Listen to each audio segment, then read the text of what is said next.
இல்லை இப்போ இதில் செய்திகளாக பார்க்கும்போது இந்தியர்களுக்கு என்ன பாதிப்பு, இந்தியர்கள் என்ன பாதிப்புன்னு அதிகமாக அதை பற்றி தான் ஃபோக்கஸ் பண்ணுறாங்க. ஆனால் உலக நாடுகள் எல்லாத்துக்குமே தான் அவர் போட்டிருக்காரு.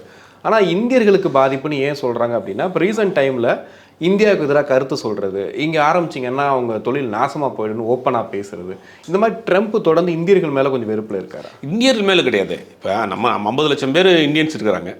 அதை தாண்டி பல்வேறு நாட்டை சேர்ந்தவர் இருக்காங்க. ஆப்பிரிக்கன்ஸ் இருக்கிறாங்க, மிடில் ஈஸ்டை சேர்ந்தவங்க இருக்கிறாங்க. இவங்கெல்லாம் சிட்டிசனாக இருந்தால் அவங்களுக்கு வந்து இந்த ஆக்ட் வராது.